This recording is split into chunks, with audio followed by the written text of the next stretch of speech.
Hello guys, welcome back to పన్ with YouTube channel. ఈరోజు Sunday కదండి. సండే స్పెషల్ ఏంటంటే చూద్దాము. నా స్టైల్లో ఎగ్ ఆమ్లెట్ వేస్తాను. ఇట్లా 6 ఎగ్స్ బ్రేక్ చేసుకొని వేసుకున్నాను. ఇలా ఇవన్నీ మంచిగా బీట్ చేసుకోవాలి. దానిలో కాస్త చిల్లీ పౌడర్ అండ్ మీకు సరిపడంత సాల్ట్ వేసుకొని మళ్ళీ ఒకసారి బీట్ చేసుకొని దోశ మాదిరిగా పెనం పైన వేసుకోవాలి. అదే ఇలా వేసేసుకున్నాక కాస్త దానిపైన చిల్లీ పౌడర్ వేయాలి. మళ్ళీ అంతే, రెడీ అయిపోయింది. ఇప్పుడు చికెన్ పకోడా ఎలా చేయాలో చూద్దాము. ఇది 1/2 కిలో చికెన్ అండి.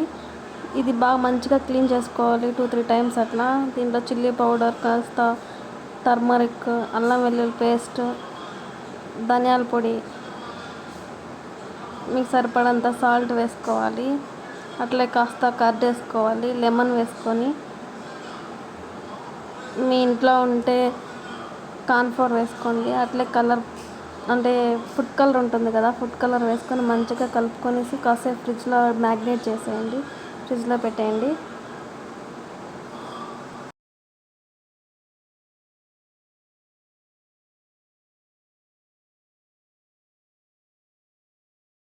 ఇలా మంచిగా మిక్స్ చేసుకున్న తర్వాత ఫ్రిడ్జ్లో పెట్టేసి ఇంకా ఆయిల్ హీట్ చేయండి. ఆయిల్ హీట్ చేసి దాంట్లో వేసేయండి. అంతే, స్పైసీ చికెన్ పకోడా రెడీ. నేనే చేశానండి, ఫస్ట్ టైం అన్నమాట. ఎలా వచ్చిందో కమెంట్ చేయండి. బాయ్.